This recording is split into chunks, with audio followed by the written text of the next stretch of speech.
Luke chapter 14 verse 16, ലൂക്കോസ് 14:16 മുതലുള്ള വാക്യങ്ങൾ. ഒരു മനുഷ്യൻ വലിയൊരു അത്താഴമൊരുക്കി പലരെയും ക്ഷണിച്ചു. അത്താഴ സമയത്ത് അവൻ തൻ്റെ ദാസനെ അയച്ച്, മൈക്ക് ഒരാൾക്ക് കൊടുക്കണേ ദയവായിട്ട്. അത്താഴ സമയത്ത് അവൻ തൻ്റെ ദാസനെ അയച്ച് ക്ഷണിച്ചവരോട് എല്ലാം ഒരുങ്ങിയിരിക്കുന്നു, വരുവീൻ എന്ന് പറയിച്ചു. എല്ലാവരും ഒരുപോലെ ഒഴിവൊഴിവുകൾ പറഞ്ഞു തുടങ്ങി. ഒന്നാമത്തവൻ അവനോട്, ഞാനൊരു നിലം കൊണ്ടതിനാൽ ചെന്ന് കാണേണ്ടത് ആവശ്യമുണ്ട്, എന്നോട് ക്ഷമിച്ചു കൊള്ളണം എന്ന് ഞാൻ അപേക്ഷിക്കുന്നു എന്ന് പറഞ്ഞു. രണ്ടാമത്തവൻ അവനോട്, ഞാൻ 5 കാളയെ കൊണ്ടിട്ടുണ്ട്, അവയെ ശോധന ചെയ്യുവാൻ പോകുന്നു, എന്നോട് ക്ഷമിച്ചു കൊള്ളണമെന്ന് ഞാൻ അപേക്ഷിക്കുന്നു എന്ന് പറഞ്ഞു. മറ്റൊരുത്തൻ, ഞാനിപ്പോൾ വിവാഹം കഴിച്ചിരിക്കുന്നു, വരുവാൻ കഴിയുകയില്ല എന്ന് പറഞ്ഞു. ഈ രാത്രിയിലെ സന്ദേശത്തിന് ഞാനൊരു തലക്കെട്ട് കൊടുത്താൽ, a feast for wise men, ജ്ഞാനികൾക്ക് വേണ്ടിയുള്ള വിരുന്ന്. ഞാൻ പ്രസംഗിക്കുന്ന വിശുദ്ധ ബൈബിൾ ജാതിയുടെയോ മതത്തിൻ്റെയോ ഭാഷയുടെയോ അഴകിൻ്റെയോ അറിവിൻ്റെയോ പേരിൽ ആരെയും വേർതിരിച്ചിട്ടില്ല. ബൈബിളിൽ ഒരു വേർതിരിവുണ്ടെങ്കിൽ അതൊറ്റ അർത്ഥത്തിലാണ്, ബുദ്ധിയുള്ള മനുഷ്യനും ബുദ്ധിയില്ലാത്ത മനുഷ്യനും. എൻ്റെ ഈ വചനങ്ങളെ കേട്ട് ചെയ്യുന്നവനെല്ലാം പാറമേൽ വീട് പണിത ബുദ്ധിയുള്ള മനുഷ്യന് ജ്ഞാനിയുടെ യാത്ര മേലോട്ടാകും. അപ്പം ബൈബിള് പറയുന്നു മനുഷ്യൻ 2 കൂട്ടമാണ്. ഒന്ന് ബുദ്ധിയുള്ളവരും, 2 ബുദ്ധി ഇല്ലാത്തവരും. ബുദ്ധിയുള്ള കന്യകമാർ, സ്തോത്രം. ബുദ്ധിയോടുള്ള ബന്ധത്തിൽ പറഞ്ഞാൽ ഏതെല്ലാം പ്രതീകങ്ങൾ നമുക്ക് തിരുവചനത്തിൽ മനസ്സിലാക്കുവാൻ കഴിയും. ഇന്ന് രാത്രിയിലെ സന്ദേശം ജ്ഞാനികൾക്ക് വേണ്ടി ഒരുക്കപ്പെട്ട വിരുന്നാണ്. എന്താ ഈ വിഷയത്തിൻ്റെ പ്രമേയം?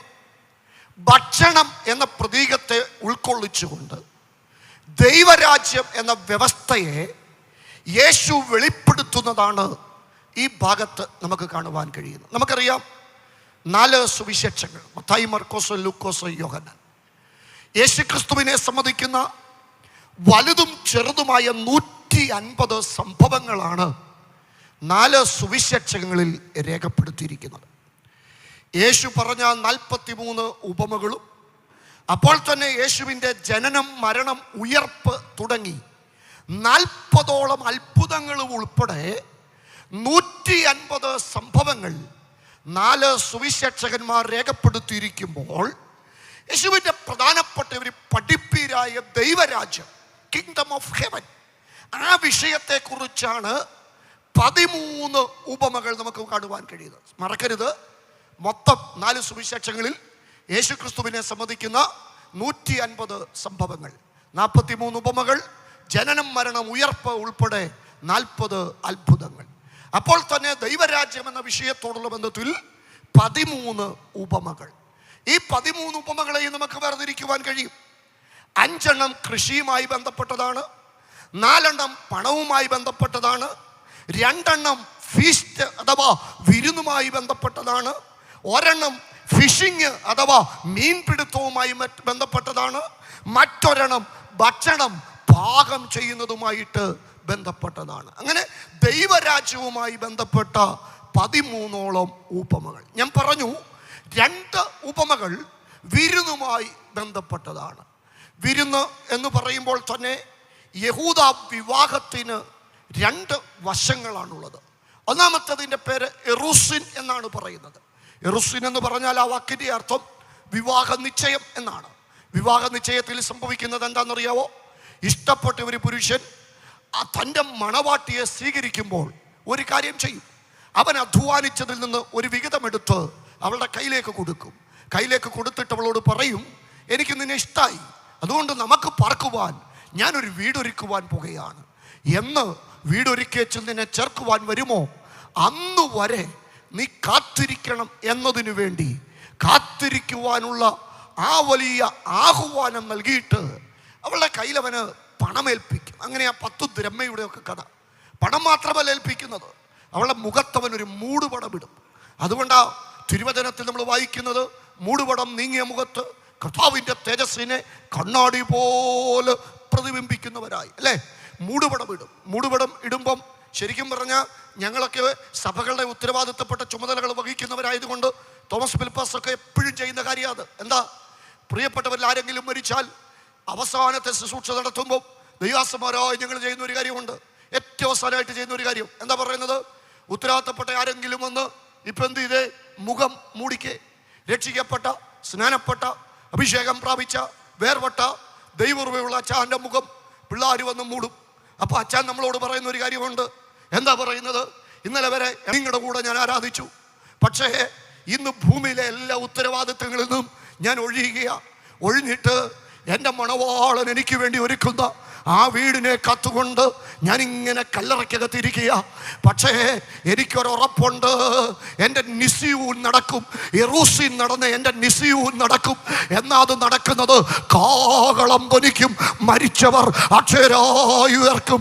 അന്ന് മൂടുപടം നീങ്ങിയ മുഖത്ത് കർത്താവിൻ്റെ തേജസ്സിനെ കണ്ണാടി പോലെ പ്രതിബിംബിക്കുന്നവരായി നാം എല്ലാവരും ആത്മാവാകുന്ന കർത്താവിൻ്റെ ദാനമായി തേജസ്സിൻ്റെ മേൽ തേജസ് പ്രാപിച്ച് പറപ്രിയപ്പെട്ടവരെ അതേ പ്രതിമയായി യെരൂശലേമും നിസ്യൂനും യഹൂദ വിഭാഗത്തിന്റെ 2 ഘട്ടങ്ങളാണ്. ഇതുപോലെ തന്നെ വിരുന്നിനും 2 വശമുണ്ട്. ഒന്നാമത്തേത് വിരുന്നിനെ കുറിച്ചുള്ള അറിയിപ്പ്. അത് പ്രവാചകന്മാരിലൂടെല്ലാം ദൈവം അറിയിച്ചു. ഇനി എല്ലാം ഒരുങ്ങിക്കഴിയുമ്പോൾ ആളുകളെ അയച്ചത് അറിയിക്കും. അതാണ് പുത്രനിലൂടെ ഒരുക്കപ്പെട്ട രക്ഷയെക്കുറിച്ച് ഞങ്ങളെപ്പോലുള്ള ദൈവദാസന്മാരോട് കൂടെ ലോകത്തോട് വിളിച്ചു പറയുന്നത്. എല്ലാം ഒരുങ്ങിയിരിക്കുന്നു, എല്ലാം ഒരുങ്ങിയിരിക്കുന്നു, വാ വാ വാ വാ വാ വാ. പക്ഷെ മനുഷ്യർക്ക് ദൈവരാജ്യമൊക്കെ ഇഷ്ടമാണ്. പക്ഷെ ദൈവരാജ്യത്തിൽ പ്രവേശിക്കാൻ എന്തെങ്കിലും കുറുക്ക് വഴി ഇല്ല. അമ്മ കുഞ്ഞിന് മരുന്ന് കൊടുക്കുന്നതിൽ ട്രിക്കുണ്ട്. ഞാൻ 3 കുഞ്ഞുങ്ങളുടെ അപ്പനെന്ന നിലയിൽ ഒരിടത്ത് ഞാൻ പരാജയപ്പെട്ടിട്ടുള്ള സത്യ. എവിടെയെന്നറിയോ പാസ്റ്ററെ? പിള്ളേർക്ക് മരുന്ന് കൊടുക്കാൻ. എൻ്റെ ഭാര്യ സ്കൂൾ ടീച്ചറാ.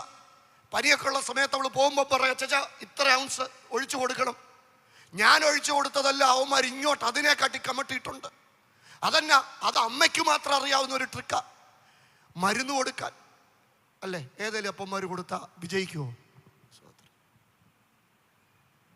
പക്ഷെ അങ്ങനെ ഒരു ട്രിക്കില്ല ദൈവരാജ്യത്തിൽ. ദൈവരാജ്യത്തിൽ പ്രവേശിക്കാൻ അമ്മ കുഞ്ഞിന് മരുന്ന് കൊടുക്കുന്നത് പോലെ ഒരു ട്രിക്ക് ഇല്ല. എല്ലാവർക്കും ദൈവരാജ്യമൊക്കെ ഇഷ്ട. പക്ഷേ സ്തോത്രം, 3 പേര് പറയുന്ന ഒഴിവൊഴിവാ ഇന്ന് രാത്രിയിലെ എൻ്റെ സന്ദേശം.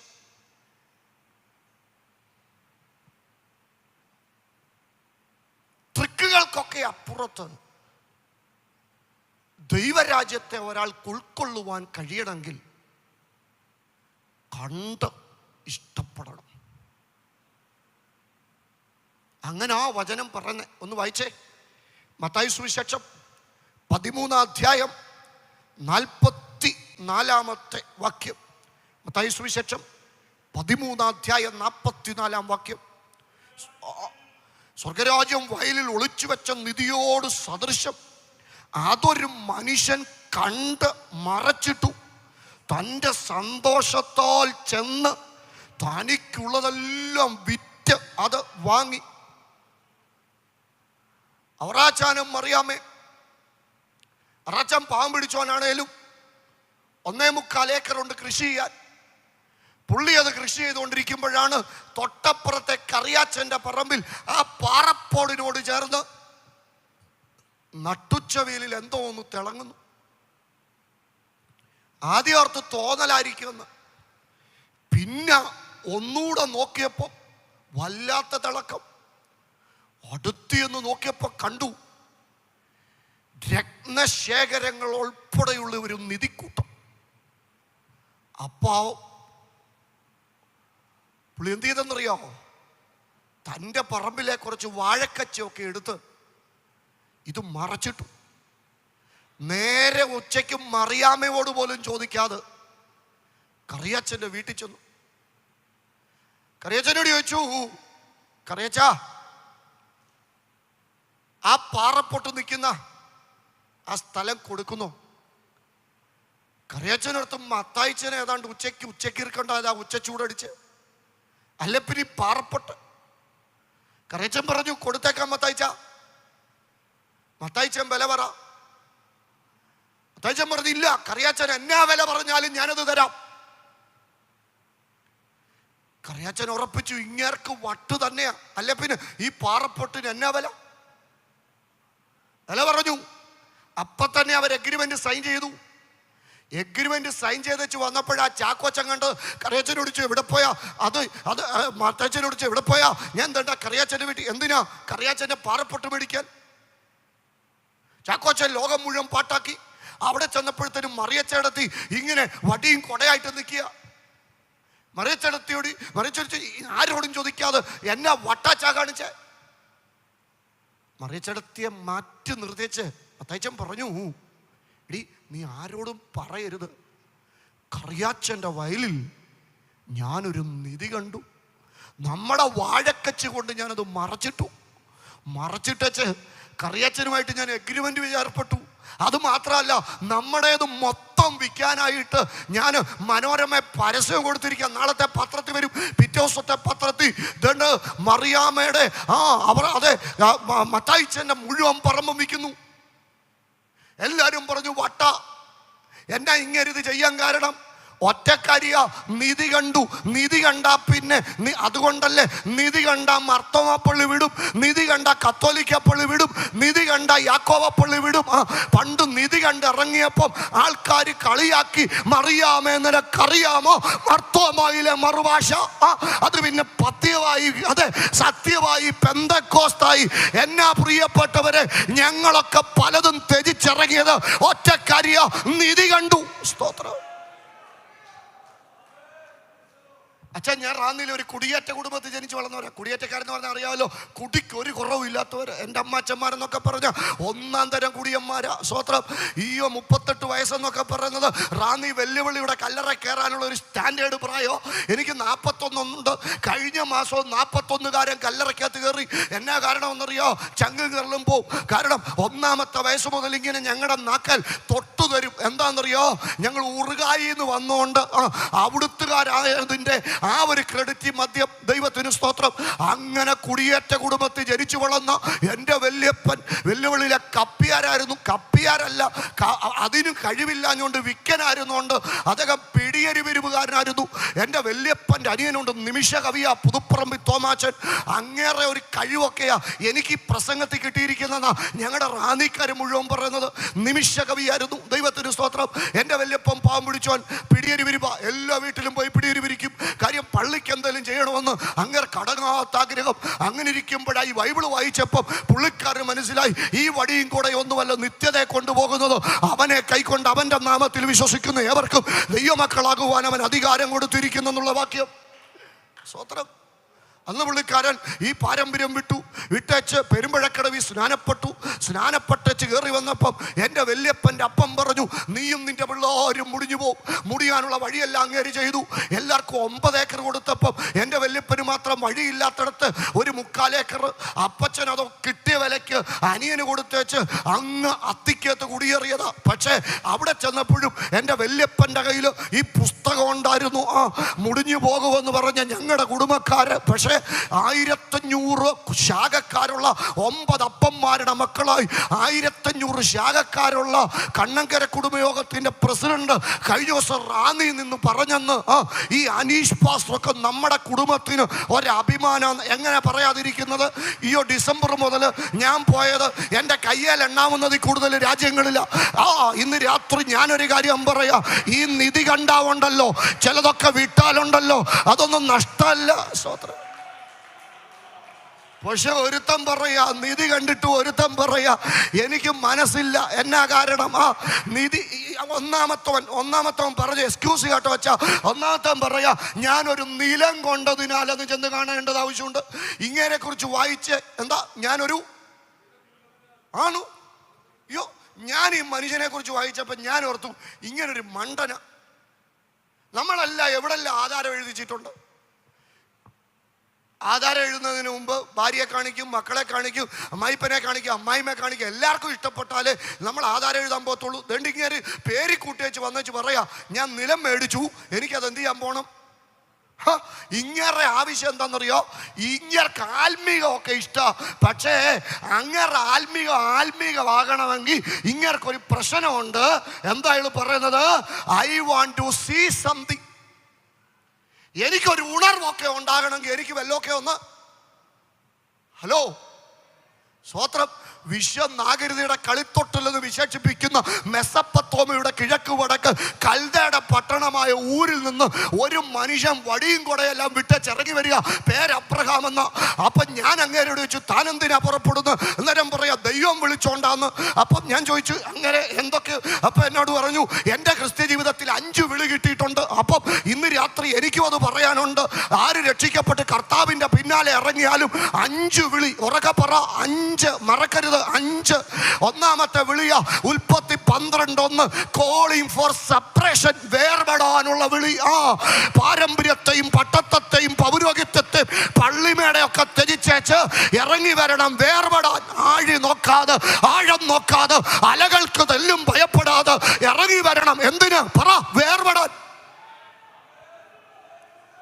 സ്വോത്ര അവിടെ ഞാൻ നിൽക്കാൻ പോവാ.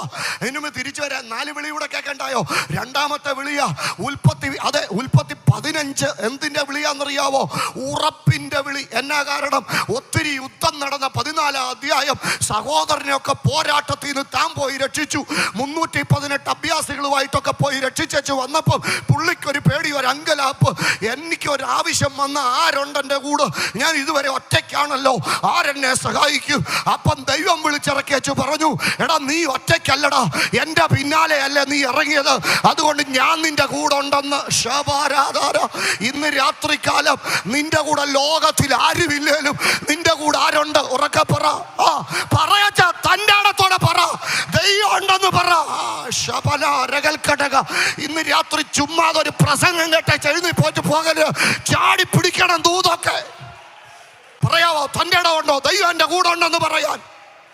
ഇന്ന് രാത്രികാലം നിന്റെ കൂടുള്ള ദൈവം കാർമേഘങ്ങളുടെ നടുവിൽ ഇന്ന് രാത്രി നിനക്കൊരു ഉറപ്പ് തരികയാ. I am with you. ഞാൻ നിന്റെ ഒപ്പം ഉണ്ട്. ഒത്തിരി യുദ്ധമൊക്കെ ഉണ്ടല്ലേ, ഒത്തിരി പോരാട്ടമൊക്കെ ഉണ്ടല്ലേ, ഒത്തിരി വിഷമൊക്കെ ഉണ്ടല്ലേ, പക്ഷെ ഇന്ന് രാത്രി നിന്റെ കൂടെ ഒരുത്തനുണ്ടെന്ന്. ഇനി 17 അധ്യായം ആയപ്പം 2-ാം വാക്യത്തിൽ ഒരു വിളി. എന്തിനാണെന്നറിയാവോ? കോളിംഗ് ഫോർ പ്യൂരിഫിക്കേഷൻ, വിശുദ്ധീകരിക്കപ്പെടാനുള്ള വിളി. ഇവിടെ പെന്തിക്കോസുകാർക്ക് അബദ്ധം പറ്റുന്നത് 75-ാമത്തെ വയസ്സിൽ വിളിച്ചിറക്കിയത് 17-ാം അധ്യായത്തിൽ ചെന്നപ്പോൾ 99 വയസ്സ് കഴിഞ്ഞു. എൻ്റെ ഭാഷയെ പറഞ്ഞ 25 വർഷം വിശ്വാസ ജീവിതത്തിൽ 25 വർഷമായ പിന്നെ നമ്മൾ വിചാരിക്കുന്നത് ഇനിയിപ്പോ കാഹളം തൊരിച്ചാൽ മാത്രം എല്ലാം തികഞ്ഞില്ലേ? പക്ഷെ 25-ാമത്തെ വർഷം വിളിച്ചു പറയാ, ഇങ്ങനൊന്നും നടന്നാ പോരാ, ഇച്ചിരൂടെ വിശുദ്ധനായിട്ട് നടക്കണം, ഇച്ചിരൂടെ നിർമ്മലനായിട്ട് നടക്കണം, ഇച്ചിരൂടെ അഭിഷേകത്തിൽ നടക്കണം, ഇച്ചിരൂടെ കൃപയ്ക്കകത്ത് നടക്കണം, ഇച്ചിരൂടെ ശക്തിപ്പെടണം. തികഞ്ഞെന്ന് വിചാരിക്കരുത്. ഞങ്ങളുടെ നാട്ടിലൊരു ഉണർവ് വെളിപ്പെടാൻ പോവുക. ആ ഉണർവിനകത്ത് ഞാൻ കാഴ്ചക്കാരനല്ല, ആ ഉണർവിനകത്ത് ഞാൻ പങ്കുകാരനാ. ആ ഉണർവിന്റെ ഭാഗമാകാൻ ഞാൻ ആഗ്രഹിക്കുന്നത് കൊണ്ട് ഇച്ചിരൂടെ വിശുദ്ധനാകാൻ ദൈവം എന്നെ വിളിക്കുമ്പോൾ ആ വിളിയോട് പ്രതികരിക്കാൻ.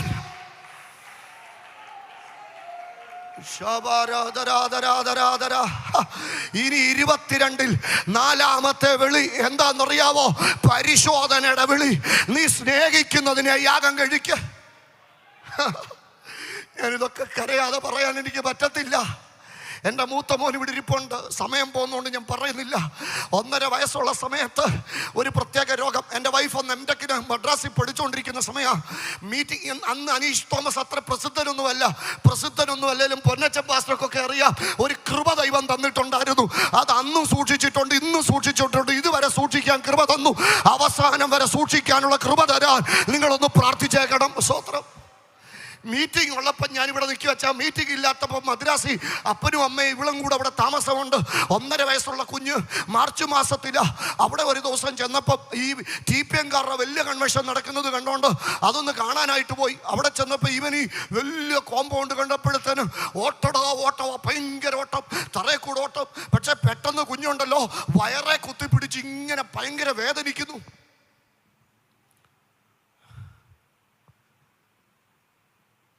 പാല് കൊടുക്കുന്നതെല്ലാം ഛർദ്ദിക്കുന്നു, മുലപ്പാല് കൊടുക്കുന്നത് ഛർദ്ദിക്കുന്നു. രാത്രി ആശുപത്രി കൊണ്ടുപോയി, ഡോക്ടർ മരുന്ന് കൊടുത്തു, ഛർദ്ദിച്ചു. ഇഞ്ചക്ഷൻ കൊടുത്തു, ഛർദ്ദിച്ചു. ഒടുവിൽ ട്രിപ്പിട്ട് അവിടെ ഇട്ടു.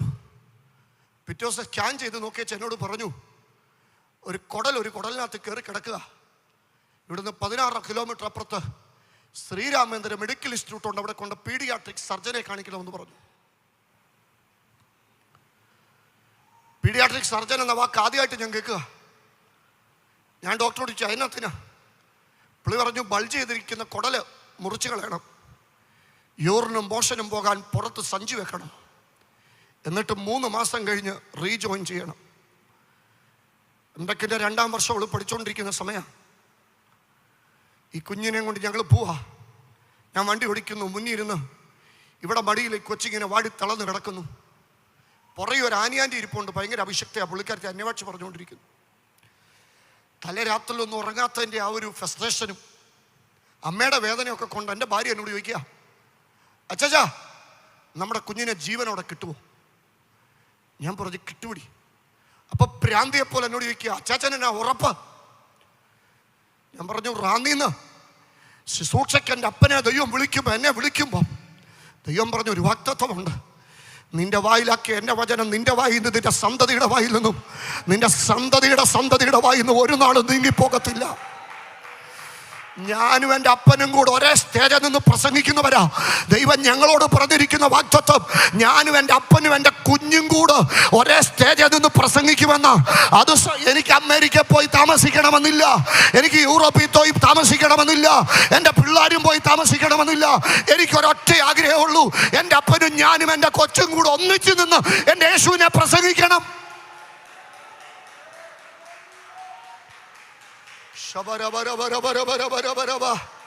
ഞാൻ ചുമ്മാ കൈയടിപ്പിക്കാൻ പറഞ്ഞതല്ലോ, എൻ്റെ ഉള്ളിലെ ആഗ്രഹം ഞാൻ നിങ്ങളോട് പറഞ്ഞ്. അവിടെ പോയി ആശുപത്രി ചെന്ന് നോക്കിയ ഡോക്ടർമാരെല്ലാവരും ഓപ്പറേഷൻ സജസ്റ്റ് ചെയ്തു. പക്ഷേ ചുരുക്കി അങ്ങ് പറയാം, പീഡിയാട്രിക് സർജൻ ഡോക്ടർ മൂർത്തി, അയാൾ ആ മെഡിക്കൽ തിയേറ്ററിനകത്തുനിന്ന് പുറത്തോട്ടിറങ്ങി വന്നപ്പോൾ ഇവർ സ്കാനിങ് റിപ്പോർട്ട് കൊടുത്തച്ചാ അയാളത് വലിച്ചെറിഞ്ഞ് വെച്ച് ഈ ജൂനിയർ ഡോക്ടറോട് ദേഷ്യപ്പെടുക. എന്നിട്ട് പറയാ, എടോ ഞാൻ തന്നോട് പലവട്ടം പറഞ്ഞിട്ടുണ്ട് ഒറിജിനൽ ഇരിക്കുമ്പോൾ ഡ്യൂപ്ലിക്കേറ്റ് തരരുതെന്ന്. ഒറിജിനൽ എന്ന് അയാൾ ഉദ്ദേശിച്ചത് രോഗിയെ കാണുന്നതിന് മുമ്പ് ഒരു റിപ്പോർട്ടും വേണ്ടാന്ന്. എന്നിട്ട് ഇവൻ്റെ അടുക്ക വന്ന് വയറെ തൊട്ട് നോക്കിച്ച് പറഞ്ഞു ഇത് ഓപ്പറേഷൻ ഉള്ളതാ. എന്നിട്ട് എന്നോട് ചോദിച്ചു എന്തോ ചെയ്യുക? ഞാൻ പറഞ്ഞു പാസ്റ്ററാ. അപ്പം എന്നോട് ചോദിച്ചു നിങ്ങൾ ഈ ഒച്ച വെച്ച് പ്രാർത്ഥിക്കുന്നവരല്ലേ? ഞാൻ പറഞ്ഞു ഞാൻ കോട്ടയത്ത് പഠിക്കുന്നതിൻ്റെ അടുത്ത് നിങ്ങളുടെ ഒരു സഭ ഉണ്ടായിരുന്നു, നിങ്ങൾ ഒച്ച വെക്കുന്നവരാ, ദൈവം നിങ്ങളുടെ കൂടെ ഉണ്ടെന്ന് എനിക്കറിയാം. നിങ്ങളൊന്ന് ഒച്ച വെച്ച് പ്രാർത്ഥിര്. ഞാൻ തിയേറ്ററിനകത്ത് ഒരു പ്രഷർ കൊടുത്ത് നോക്കട്ടെ, പ്രഷർ കൊടുത്ത് നോക്കി രക്ഷപ്പെടുകയാണെങ്കിൽ പിന്നെ നമുക്ക് കത്തി വെക്കണ്ടല്ലോ എന്ന്. ഞാൻ പറഞ്ഞു സാറ് പ്രഷർ കൊടുത്തു.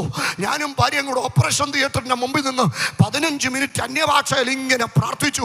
15 മിനിറ്റ് കഴിഞ്ഞ് ഇറങ്ങി വന്നേച്ച് ഡോക്ടർ പറഞ്ഞു ഇനിയും ഓപ്പറേഷൻ്റെ ആവശ്യമില്ല, വിടുതൽ സംഭവിച്ചു കഴിഞ്ഞു.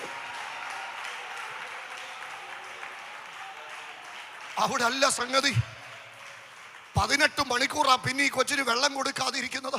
1.5 വയസ്സുള്ള കുഞ്ഞ് പാല് കൊടുക്കാൻ പറ്റത്തില്ല, ട്രിപ്പ് മാത്രം ഇട്ടിട്ടുണ്ട്. ഇവനിങ്ങനെ ഈ കയ്യിലൊക്കെ തുണിയെ ഞപ്പി ഇങ്ങനെ എന്താ അവന് ആ സഖ്യ ചെയ്തുകൊണ്ടിരിക്കുക ഈ പാല് കുടിക്കുന്ന സമയത്ത്. ഞാനിങ്ങനെ ഞങ്ങളുടെ ദൈവാസന്മാരെ എല്ലാം വിളിച്ചു പറഞ്ഞു, അവരെല്ലാവരും പ്രാർത്ഥിച്ച് ഈ കുഞ്ഞ് ഉറങ്ങി കേട്ടോ. ഉറങ്ങിയപ്പം അച്ഛാ എൻ്റെ വൈഫ് 2ാമത് അന്നേരം കൺസീവ്ഡാ. അന്നേരം ഉറങ്ങിയപ്പം ഇവളിവനെ ചേർത്ത് പിടിച്ച് കിടന്ന് ഉറങ്ങുക. ഞാൻ ഇതിൽ ആ ഒരു മുറിക്കകത്ത് ഇരിക്കുക. ഈ ചെന്നൈയിലല്ലേ കൊതുക്, ഒരു 2 കൊതുകുള്ള ആ മുറിക്കകത്ത്, കണ്ണാടി കൂടിനകത്ത്. ഈ കൊതുക് 2 എണ്ണം ഇവനെ കുത്താനായിട്ട് ഇങ്ങനെ വരിക. ഞാൻ കൈയടിച്ചാൽ മതി അതങ്ങ് ചാവും, പക്ഷെ എനിക്ക് പേടിയാ. കാരണം ശബ്ദം കേട്ട് കൊച്ചുണർന്നാലോ. ഞാനൊരു 3-4 മണിക്കൂറെങ്കിലും, അതിശക്തിയൊന്നുമല്ല, 3-4 മണിക്കൂറെങ്കിലും ഈ കൊതുകിനെ ഇങ്ങനെ ഓടിച്ചു കേട്ടോ. എൻ്റെ കൊച്ചിൻ്റെ ദേഹത്ത് തൊടാതെ ഞാനിങ്ങനെ കൊതുകിനെ ഓടിച്ചുകൊണ്ടിരിക്കുമ്പോൾ എൻ്റെ ചെവി ഞാൻ കേട്ട ദൈവശബ്ദമാ, അപ്പനും മക്കളോട് കരുണ തോന്നുന്നതിനേക്കാൾ യഹോവയ്ക്ക് തൻ്റെ ഭക്തന്മാരോട് കരുണ തോന്നുന്നു. ഇന്ന് രാത്രികാലം പരിശോധനകളുടെ നടുവിലായിരിക്കുന്ന ചിലരോട് എനിക്ക് പറയാനുണ്ട്, നിന്നോട് ലോകത്തിൽ കരുണ കാണിക്കാൻ ഒരു മനുഷ്യനുമില്ലെങ്കിലും നിന്നോട് കരുണ കാണിക്കുന്ന ഒരു സ്വർഗ്ഗം ഇവിടെ വന്നിട്ടുണ്ട്. ഉറക്കെ വിളിക്ക, ഉറക്കെ വിളിക്ക. പോരാ, യേശുവേ എന്ന് 2 കര ഉയർത്തി ഉറക്കെ വിളിക്ക.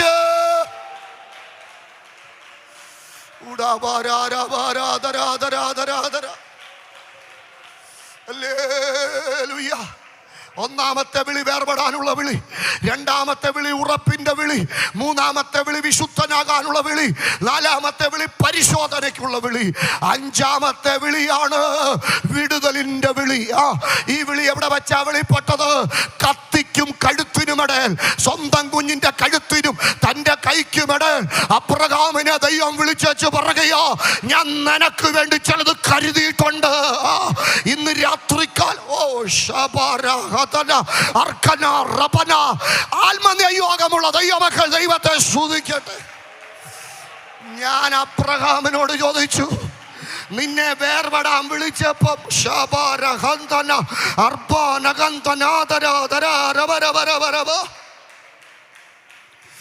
അബ്രഹാമേ നിന്നെ വേർപെടാൻ വിളിച്ചപ്പം ചാടി പുറപ്പെടാൻ കാരണമെന്താ? നിനക്ക് ഈ ദൈവത്തെ പരിചയമുണ്ടോ? നിനക്ക് ഈ ദൈവത്തെ അറിയാവോ? നിന്റെ അപ്പൻ വിഗ്രഹാരാധിയായിരുന്നു, നിന്റെ അപ്പൻ വിഗ്രഹങ്ങളെ ഉണ്ടാക്കുന്നവനായിരുന്നു, നിന്റെ അപ്പന്റെ ദൈവങ്ങൾ. അപ്പൊ അബ്രഹാമിനോട് പറയുക, അപ്പന്റെ ദൈവങ്ങളൊക്കെ ഇത്ര ഉള്ളെന്ന് എനിക്ക് പണ്ടേ മനസ്സിലായതാ. അപ്പൻ ഉണ്ടാക്കിയ പല ദൈവങ്ങൾക്കും പേരിട്ടത് ഞാനാ. അതുകൊണ്ട് എനിക്ക് മനസ്സിലായി ഇവർക്കൊക്കെ ഇത്രേ ശക്തിയുള്ളെന്ന്. ഞാൻ ഈ ദൈവത്തിന്റെ വിളികേട്ട് വേർപെടാൻ കാരണം എന്നാന്നറിയാവോ? കാണാതിറങ്ങാൻ കാരണം എന്നാന്നറിയാവോ?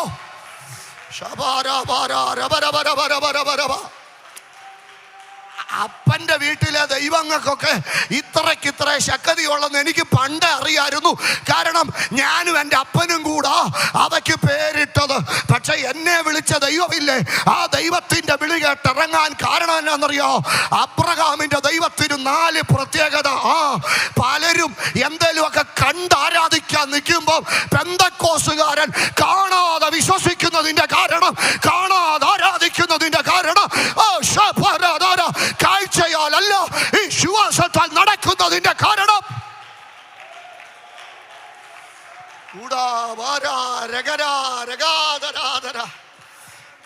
അബ്രഹാമിന്റെ ദൈവത്തിന്റെ ഒന്നാമത്തെ പ്രത്യേകത അപ്പോസ്തല പ്രവൃത്തി 7:2. അപ്പോസ്തല പ്രവൃത്തി 7:2 അവൻ പറഞ്ഞത്, സഹോദരന്മാരും പിതാക്കന്മാരുമായ പുരുഷന്മാരെ കേൾപ്പീൻ, നമ്മുടെ പിതാവായ അബ്രഹാം ഹാരാനിൽ വന്നു പാർക്കും മുമ്പേ മെസൊപ്പൊത്താമ്യയിൽ ഇരിക്കുമ്പോൾ തന്നെ തേജോമയനായ ദൈവം അവന് പ്രത്യക്ഷനായി. അപ്പൊ അബ്രഹാമിന്റെ ദൈവത്തിന്റെ ഒന്നാമത്തെ പ്രത്യേകത ഇത് ഗോഡ് ഓഫ് ഗ്ലോറി. ഉറക്കെ പറ, ഗോഡ് ഓഫ് ഗ്ലോറി. ആരും ലൈറ്റ് കത്തിക്കണ്ട, ആരും വിളക്ക് കത്തിക്കണ്ട. ഇത് ഗോഡ് ഓഫ് ഗ്ലോറി, തേജോമയനായ ദൈവം. എത്ര പേർക്ക് ധൈര്യത്തോടെ പറയാൻ പറ്റും, ഞാൻ സേവിക്കുന്ന ദൈവം? ഈ ദൈവത്തിന്റെ തേജസ്, ഈ തേജസ് ഇന്ന് രാത്രി നമ്മുടെ മുഖത്ത് പ്രതിബിംബിക്കുമെന്ന്, ഈ തേജസ് നമ്മുടെ ദേഹത്ത് റിഫ്ലക്ട് ചെയ്യുമെന്ന്. ഞാൻ എൻ്റെ കൈക്കരുത്ത് കൊണ്ടല്ല പ്രസംഗിക്കുന്നത്, ഞാൻ എൻ്റെ ശക്തി കൊണ്ടല്ല പ്രസംഗിക്കുന്നത്. എൻ്റെ മുമ്പിൽ നടക്കുന്ന ഒരു ദൈവമുണ്ട്, അവൻ തേജോമയനായ ദൈവമാ. അവന്റെ തേജസ്സിന്റെ ഗ്ലോറിയ ഇന്ന് രാത്രി എൻ്റെ മേൽ വെളിപ്പെടുന്നത്. 5-6 പേര് കൂടി എന്തേലും ഒരു മെറ്റീരിയൽ കൊണ്ട് ഉണ്ടാക്കി എവിടെയും പ്രതിഷ്ഠിച്ചിരിക്കുന്ന ഒരു ദൈവത്തെ അല്ല ഇന്ന് രാത്രി നാം ആരാധിക്കുന്നത്. ഉറക്കെ പറ സഹോദരങ്ങളെ, ചെറുപ്പക്കാരെ, കുഞ്ഞുങ്ങളെ, ഞാൻ നിങ്ങളോട് ചോദിക്കുക, ഇങ്ങനൊരു ദൈവം എൻ്റെ ദൈവമാണെന്ന് പറയുന്നതിൽ നിങ്ങൾ അഭിമാനിക്കുന്നു? ഇത് ഗോഡ് ഓഫ് ഗ്ലോറി.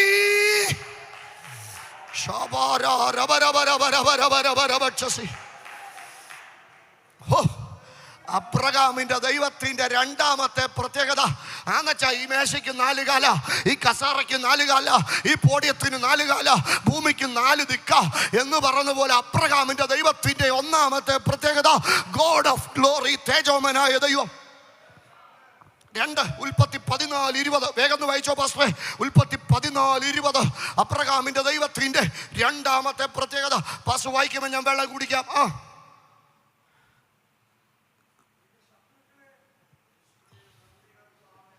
14:20 അത്യുന്നതനായ ദൈവം. മതി മതി മതി മതി. എൻ്റെ ദൈവത്തിന്റെ രണ്ടാമത്തെ പ്രത്യേകത പറ. അത്യുന്നതൻ, അത്യുന്നതൻ, അത്യുന്നതൻ. തിരുമേനിയില്ല, ഐമേനിയില്ല. ഞങ്ങൾ പറയുക ഒറ്റ ഒരാളെ സ്തുതിക്കപ്പെടാനുള്ളൂ. അവന്റെ പേരാണ് ഉറക്കെ പറ, അത്യുന്നതൻ.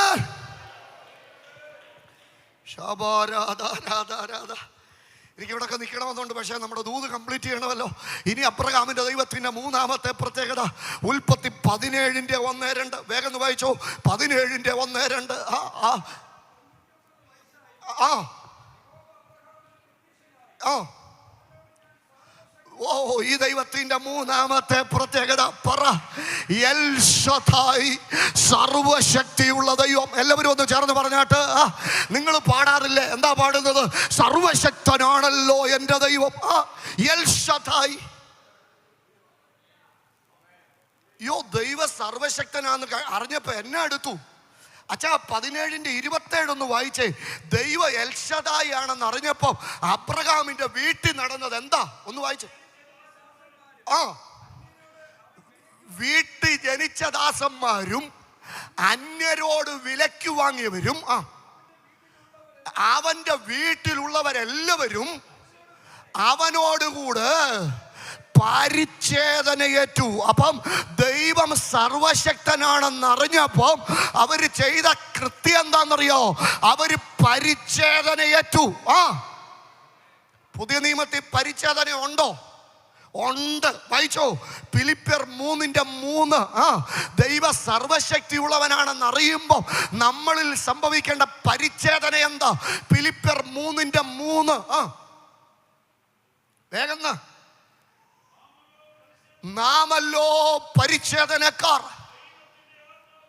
ദൈവ സർവശക്തി ഉള്ളവനാണെന്ന് അറിയുമ്പോൾ അച്ചായനും അമ്മാമ്മയ്ക്കും എല്ലാം പരിച്ഛേദന വേണം. എന്താ പരിച്ഛേദന?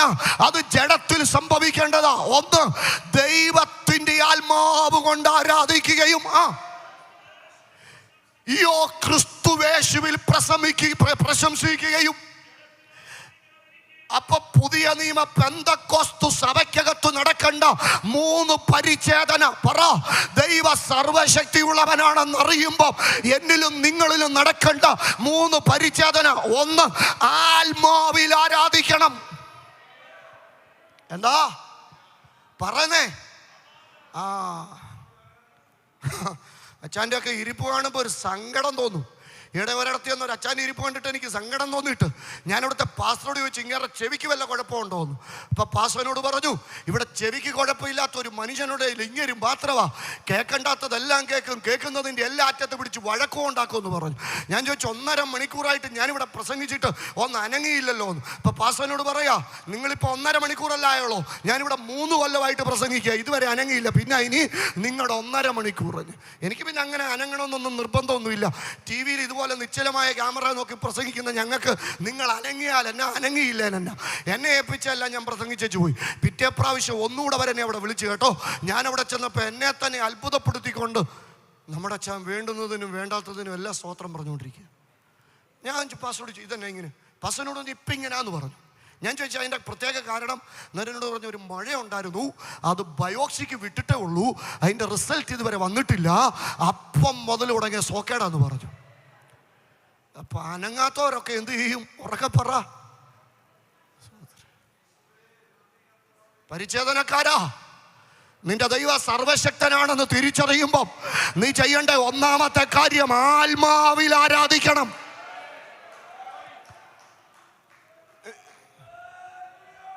പിന്നെന്ത് ചെയ്യണം? ക്രിസ്തുവേശുവി ഞാൻ സത്യത്തിൽ ഈ വേദിയിൽ ഒരു പഞ്ചായത്ത് മെമ്പറേലും പ്രതീക്ഷിച്ചതാണ്.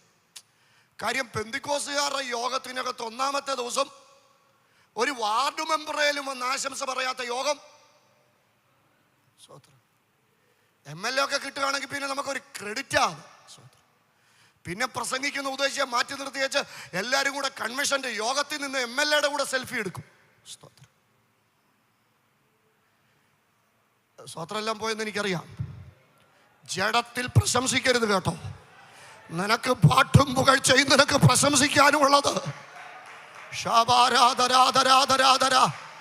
നീ ഒരു പക്ഷത്തുമല്ല, ഉറ്റവർ സ്നേഹിതർ പക്ഷം തിരിഞ്ഞു നിന്ന് മുറ്റും വിടക്കം നന്ദി തള്ളിയപ്പോ നിന്റെ പിതാക്കന്മാരുടെ കൂടിരുന്നത് സർവശക്തനായ ദൈവമാണെന്ന് തിരിച്ചറിയുന്ന ദൈവവേദലേ.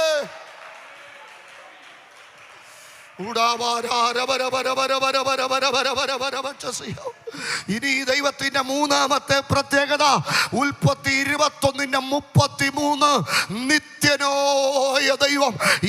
നാലാമത്തെ പ്രത്യേകത ഉൽപ്പത്തി 21:33 നിത്യനായ ദൈവം, എവർലാസ്റ്റിംഗ് ഗോഡ്. അപ്പൊ കാണാത്ത ദൈവത്തിന്റെ പിന്നാലെ ഇറങ്ങാൻ അബ്രഹാമിനെ പ്രേരിപ്പിച്ച 4 സംഗതി. തൻ്റെ അപ്പൻ പേരിട്ട ദൈവം പോലെ ഈ ദൈവം. 1, അവൻ സർവശക്തൻ. 2, അവൻ തേജോമയൻ. 3, അവൻ നിത്യനായവൻ. ഹല്ലേലൂയ. 4, അവൻ തേജോമയൻ. ഇന്ന് രാത്രികാലം ഈ ദൈവത്തിന്റെ പിന്നാലെ ഇറങ്ങിയവനോട് ഞാൻ പറയുകയോ, അവങ്കിലേക്ക് നോക്കിയവർ പ്രകാശിതരായി. അവരുടെ മുഖം ഒരു നാളും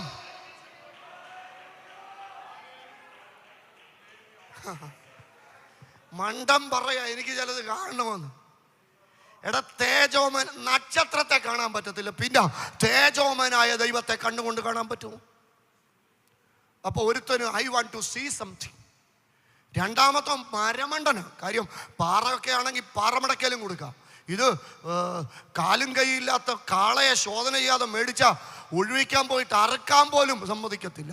അതുകൊണ്ട് ആ മരമണ്ടനാന്നാ ഞാൻ പറയുന്നത്. ഞാൻ പറയുന്നത് എന്താ?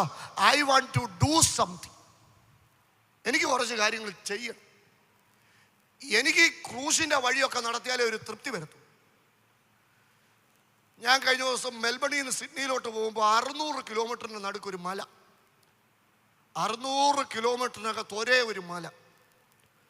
അപ്പം ഞാൻ ആ ഏലിയാസ് പാസ്റ്ററോട് ചോദിച്ചു, ഇതുകൊണ്ടുള്ള പ്രയോജനം. അന്നേരം പറഞ്ഞു, കേരളത്തിൽ നിന്ന് വന്ന കുറേ നസ്രാണി ക്രിസ്ത്യാനികൾ കുരിശിൻ്റെ വഴി നടത്താനായിട്ട് ആശ്രയിക്കുന്ന മലയായതെന്ന് പറഞ്ഞു. നിന്റെ ഒരു കർമ്മവും വേണ്ട. കർമ്മങ്ങളിൽ കൂടെ 93,000 ബില്യൺ പ്രകാശവർഷം വലിപ്പമുള്ള മഹാപ്രപഞ്ചം, അതിനകത്ത് 8,64,000 മൈൽ പ്രകാശവർഷം വ്യാസമുള്ളതും 5,500 ഡിഗ്രി സെൽഷ്യസിൽ തിളച്ചു മറിഞ്ഞുകൊണ്ടിരിക്കുന്നതുമായ സൂര്യൻ, തൊട്ടിപ്പുറത്ത് 3,474 മൈൽ പ്രകാശവർഷം വ്യാസമുള്ള ചന്ദ്രൻ, അതിൻ്റെ ഇപ്പുറത്ത് എണ്ണമറ്റ നക്ഷത്രങ്ങൾ, മിൽക്കി വേ ഗാലക്സികൾ, 1.5 ദശലക്ഷം ഫംഗസുകൾ, 10,000 ഇനം ഉറുമ്പുകൾ, 10,000 ഇനം പക്ഷികൾ, 3,00,000-നും 4,00,000-നും ഇടയിൽ പൂച്ചെടികൾ. ഇതിനെയൊക്കെ ഉളവാകട്ടെന്നുള്ള ഒറ്റ വാക്കുകൊണ്ട് ഉളവാക്കിയ മഹാദൈവത്തെ നിന്റെ എന്നാ കർമ്മം കൊണ്ട് പ്രസാദിപ്പിക്കാൻ പറ്റും? ഈയിടെയായിട്ട് പെന്തക്കോസുകാർക്ക് ഒരു തോന്നലുണ്ട്, ഇച്ചിരി കനമുള്ള കെട്ടുകണക്കിന് സ്വോത്ര കാഴ്ച കൊടുത്താൽ. ഇല്ല കേട്ടോ, നിനക്ക് ദൈവം തരുന്ന ആരോഗ്യത്തിന് നീ കാശ് കൊടുത്ത് ദൈവത്തെ വിലക്ക് മേടിക്കാമെന്ന് വിചാരിക്കരുത്. കർമ്മങ്ങളിൽ കൂടെ പ്രസാദിക്കുന്ന ഒരു ദൈവമല്ല ഈ രാത്രി ഞാൻ പ്രസംഗിക്കുന്ന ദൈവം. ഈ നേഴ്സിംഗ് പഠിക്കുമ്പോൾ ഭയങ്കര പഠിത്തം. BSc നേഴ്സിംഗ് എന്നൊക്കെ പറഞ്ഞാൽ ഒത്തിരി പഠിക്കണം. അപ്പം ഇത് കഴിഞ്ഞ് പിന്നെ നേഴ്സായി കഴിഞ്ഞാൽ പിന്നെ പഠിക്കേണ്ട കുത്തിവെക്കുന്ന പരിപാടിയാണ്. പിന്നെ നേഴ്സിംഗ് സൂപ്പറുണ്ടായാലോ പഠിക്കുകയും വേണ്ട കുത്തിവെക്കുകയും വേണ്ട. കുത്തിവെക്കുന്നതൊക്കെ ഒത്തോന്നൊന്ന് നോക്കിയാൽ മതി. ഈ പരിപാടിയൊന്നും ദൈവസന്നിധിയിലില്ല. ഞാനാണേലും കൊള്ളാം, നിങ്ങളാണേലും കൊള്ളാം. ദൈവത്തിൻ്റെ മഹത്വം തിരിച്ചറിഞ്ഞ്, ദൈവത്തിൻ്റെ ശക്തി തിരിച്ചറിഞ്ഞ്, പൂർണ്ണ ഹൃദയത്തോടും പൂർണ്ണാത്മാവോടും പൂർണ്ണ ശക്തിയോടും കൂടെ ദൈവത്തെ ആരാധിക്കുന്നു. അപ്പൊ ഒരുത്തന് കാണണം, ഒരുത്തന് ചെയ്യണം. ഇനി വേറൊരുത്തൻ, ഒന്നാമത്തെ മണ്ടന, രണ്ടാമത്തവൻ മരമണ്ടന്, മൂന്നാമത്തവൻ പറയാ പെണ്ണ്, ഒന്ന് മണ്ണ്, രണ്ട് പൊന്ന്, മൂന്ന് പെണ്ണ്. കാള പൊന്നുപോലെ നിൽക്കുക. പെണ്ണിൻ്റെ പ്രശ്നം വലിയൊരു പ്രശ്നമാണ്. പെന്തിക്കോസി വന്നാൽ ഞങ്ങളുടെ കൊച്ചിന് നല്ല ചെറുക്കനെ, പിന്നെ പെന്തിക്കോസി വന്നവരൊന്നും പെണ്ണ് കെട്ടാൻ നിൽക്കുകയല്ലേ സഹോദരൻ.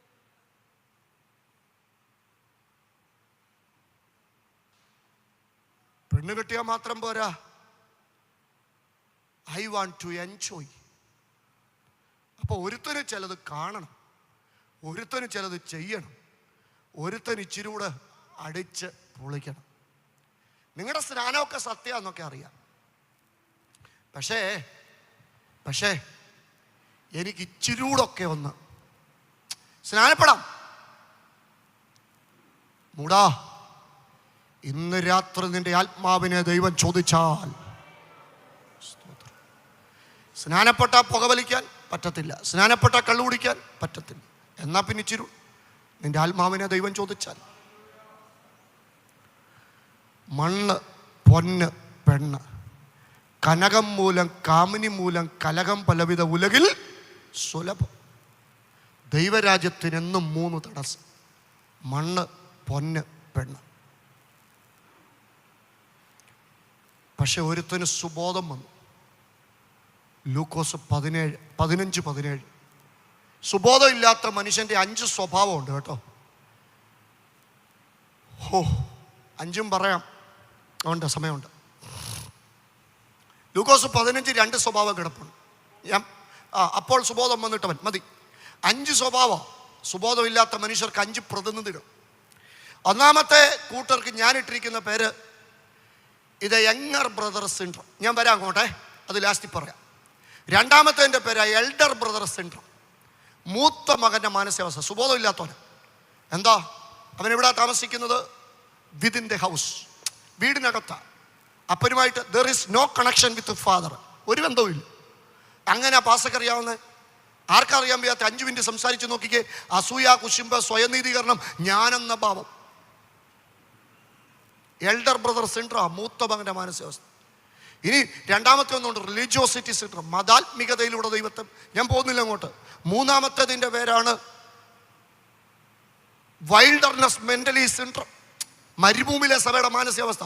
എല്ലാം ദൈവം കൊടുത്തിട്ട് ഒരു തൃപ്തിയില്ലാത്ത ജീവിതം. നാലാമത്തേതിൻ്റെ പേരെന്നറിയോ?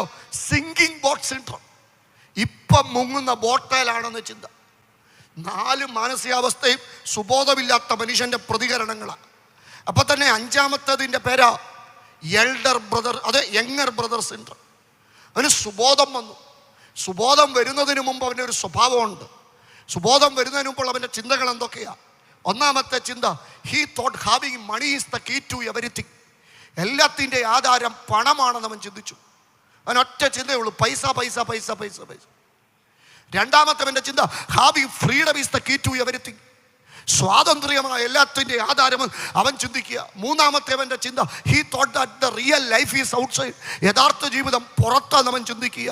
ഇനി നാലാമത്തേവൻ്റെ ചിന്ത, he thought that happiness comes from the external sources. വെളിയിലുള്ള സാധ്യതകളിൽ നിന്ന് സന്തോഷം വരുന്നതെന്ന് അവൻ ചിന്തിച്ചു. അഞ്ചാമത്തേവൻ്റെ ചിന്ത, he thought he's matured and grown up to handle everything.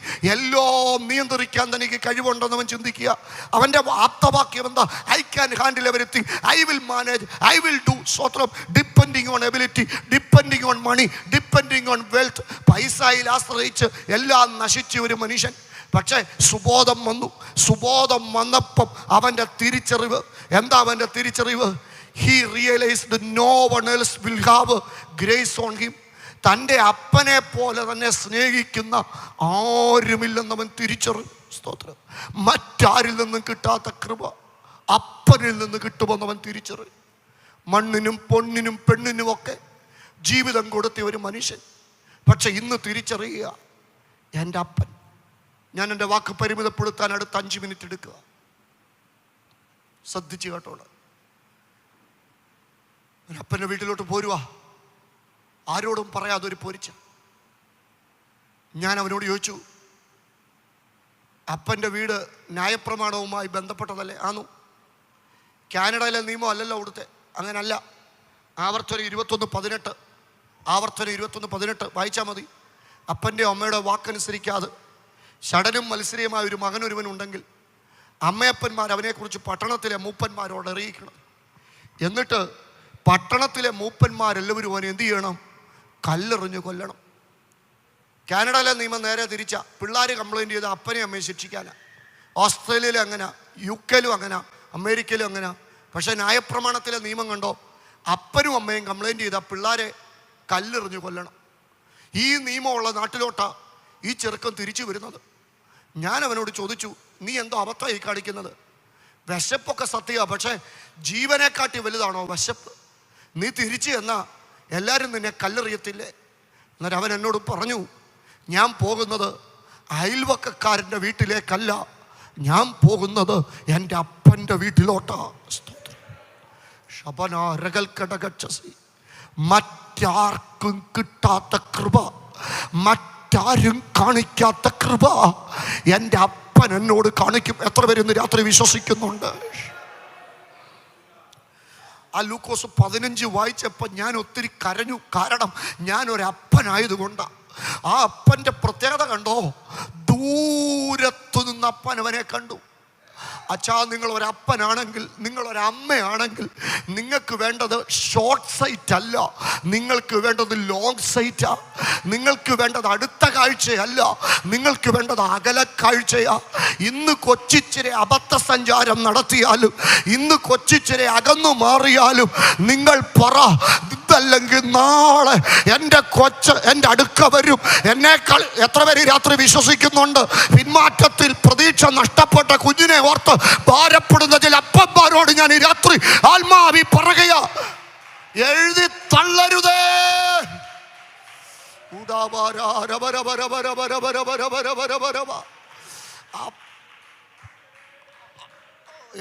സഭയിലെ പാസ്റ്റർ അപ്പന, സഭയിലെ പാസ്റ്റർക്ക് ഉറപ്പായിട്ട് അറിയാം, പിന്മാറ്റക്കാരനായ അച്ചായൻ ഇന്നല്ലെങ്കിൽ നാളെ മടങ്ങി വരുമെന്നുള്ള കാര്യം ഞങ്ങൾക്ക് ഉറപ്പാ. സ്തോത്രം. ഈ അപ്പൻ്റെ ഒരു പ്രത്യേകതയോടെ പറഞ്ഞ് ഞാൻ പ്രാർത്ഥിക്കാം. ദൂരത്തു നിന്ന് കണ്ടപ്പോൾ അപ്പൻ ഓടിച്ചെല്ലുന്നു. ഞാൻ അപ്പനോട് ചോദിച്ചു, എന്തിനാ ഇങ്ങനെ ഓടുന്നത്? അന്നേരം എന്നോട് പറയാ, ദേണ്ട ആ വരുന്നതുണ്ടല്ലോ എൻ്റെ മോനാ. അവൻ ഇങ്ങോട്ട് വരുമ്പം ഞാൻ അവനെ ചെന്ന് കെട്ടിപ്പിടിക്കുന്നതിന് മുമ്പ് ന്യായപ്രമാണത്തിലെ മൂപ്പന്മാരാരേലും അവനെ കണ്ടാൽ ഉറപ്പായിട്ടും അവരവനെ കല്ലെടുത്തെറിയും. എൻ്റെ മോൻ എൻ്റേതായതുകൊണ്ട് ഒരു മനുഷ്യൻ പോലും ഒരു മണൽത്തരി അവൻ്റെ നേരെ എറിഞ്ഞ് അവനെ കൊല്ലാൽ ശബരബരബരവ.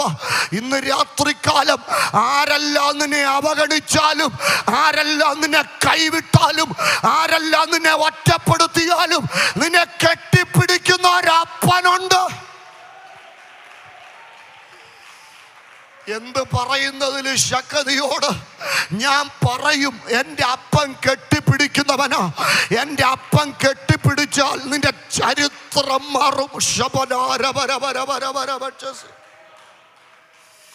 എന്നെ അവൻ കെട്ടിപ്പിടിച്ചതാ കേട്ടോ. എൻ്റെ വീട്ടിലെ മൂത്ത മോനാ ഞാൻ. എനിക്ക് 1.5 വയസ്സുള്ള സമയത്ത് ഒരു പ്രത്യേക രോഗനിമിത്തം എൻ്റെ ശരീരത്തിൽ നിന്ന് ബ്ലഡ് പോയി. എൻ്റെ തലയ്ക്കകത്ത് സ്ട്രോക്ക് വന്ന് ഞാൻ മന്ദബുദ്ധിയായി തീർന്നെന്ന് റാന്നിയിലെ 2 ആശുപത്രിയിലെ ഡോക്ടർമാർ വിധി എഴുതിയതാ. അവരുടെ മൂത്ത മോൻ മന്ദബുദ്ധിയാകുമെന്നുള്ള തിരിച്ചറിവാ ഇതുപോലൊരു സഭാകോളിൽ മുട്ടുകുത്തുവാൻ എൻ്റെ മാതാപിതാക്കളെ പ്രേരിപ്പിച്ചത്. സത്യം പറഞ്ഞ 10 വയസ്സ് വരെ എൻ്റെ ഒരു ലൈഫും മന്ദബുദ്ധിയെ പോലായിരുന്നു. എനിക്ക് 2 പേടിയായിരുന്നു ഉണ്ടായിരുന്നത്. ഒന്ന് സഭാകമ്പം, ഇതുപോലൊരു വേദി പോയിട്ട് അപരിചിതനായ ഒരു മനുഷ്യന്റെ മുഖത്ത് നോക്കാൻ എനിക്ക് പേടിയായിരുന്നു. രണ്ടാമത്തെ എൻ്റെ പേടി മരണവീടായിരുന്നു. ആത്മഹത്യയോ അപകടമങ്ങാണ് നടക്കുന്ന വീട് ഞങ്ങളുടെ അയൽവക്കത്തെങ്ങാണ് ഉണ്ടെങ്കിൽ 2 മാസം ഉറപ്പായിട്ട് ഞാൻ ഉറങ്ങത്തില്ലായിരുന്നു.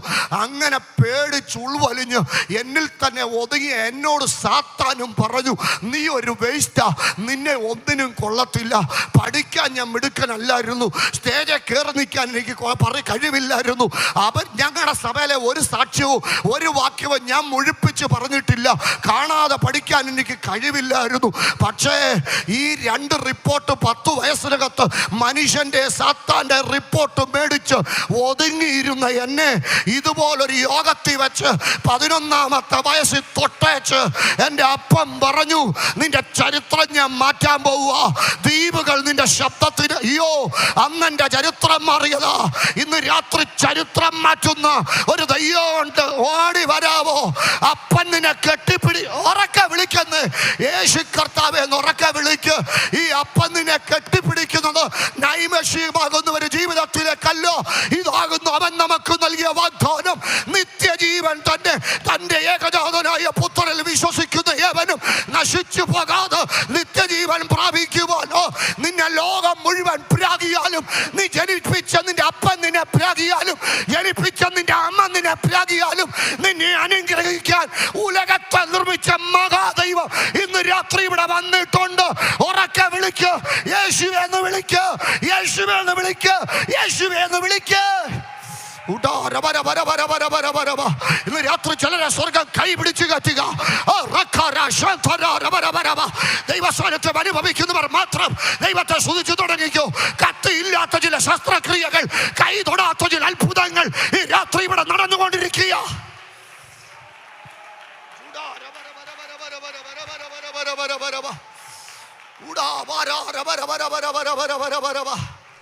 ഇനി ഒരു വാക്കുപോലും ഞാൻ അധികരിച്ച് പറയുന്നില്ല. നിങ്ങളെ അവൻ വിളിക്കുന്നത് നിത്യജീവനിലേക്കാ. നിത്യജീവന്റെ പ്രത്യേകതകളൊക്കെ നാളെ വരുന്ന കർത്തൃദാസന്മാർ പറയും. എവർലാസ്റ്റിംഗ് ലൈഫ്, ആരംഭമുള്ളതും അവസാനമില്ലാത്തതുമായ ജീവൻ. പക്ഷെ ഒരു എറ്റേണൽ ലൈഫ് ഉണ്ട് കേട്ടോ. ആരംഭമില്ലാത്തതും അവസാനമില്ലാത്തതുമായ ജീവൻ. എൻ്റെ കർത്താവ് നമുക്ക് വേണ്ടി വന്നത് നിത്യജീവൻ തരാനാ. ഇതാകുന്നു അവൻ നമുക്ക് നൽകുന്ന വാഗ്ദാനം. ഉറക്കെ പറ, നിത്യജീവൻ തന്നെ.